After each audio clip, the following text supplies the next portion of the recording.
Sheekada toddobaad. Ilaah wuxuu barakeeyey Yacquub.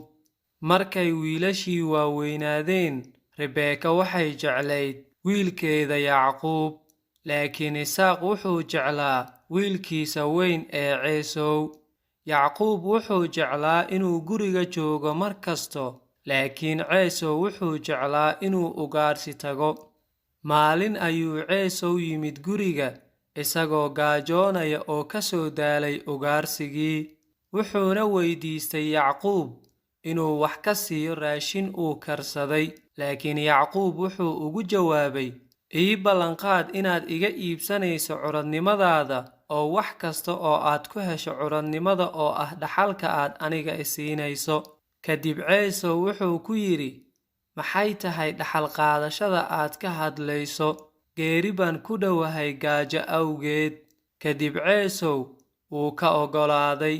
Yacquubna markii lagu wareejiyey curadnimadii ayuu raashinkii siiyey.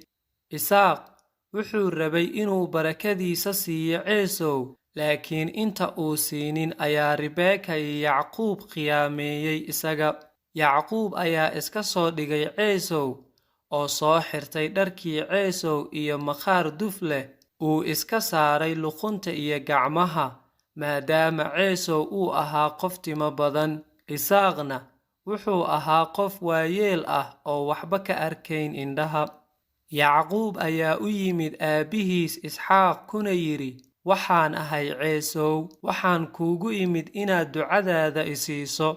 Markuu Isaaq taabtay haraggii dufta lahaa, uuna uriyey dharkiisii, wuxuu u maleeyey inuu yahay Ciisow, oo ducadii iyo barakadii ayuu siiyey.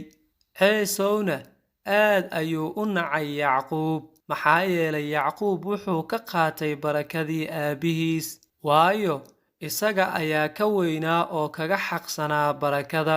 Kadib wuxuu qorshaystay inuu dilo Yacquub markuu aabbahood dhinto.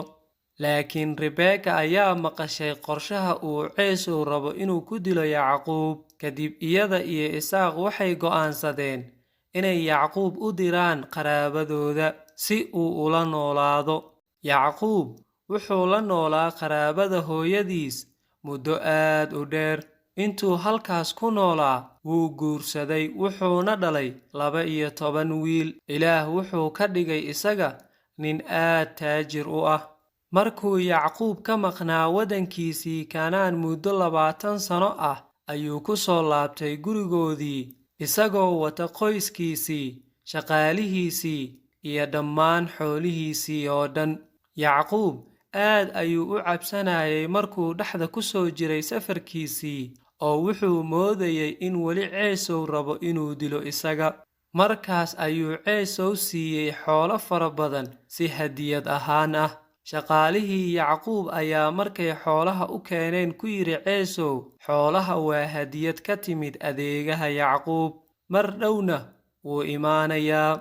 Laakiin Ciisow wuu cafiyey walaalkiis Yacquub, oo markuu yimaadayna si farxadi ku jirto ayay u wada noolaayeen, oo Yacquubna si nabadi ku jirto ayuu dhulkii Kanaan ugu noolaa. Kadib aabbahood Isaaq wuu dhintay, wayna wada duugeen meydkiisii, axdigii uu Ilaah ugu ballan qaaday Ibraahim. Kadibna Isaaq waxaa barakadii helay Yacquub.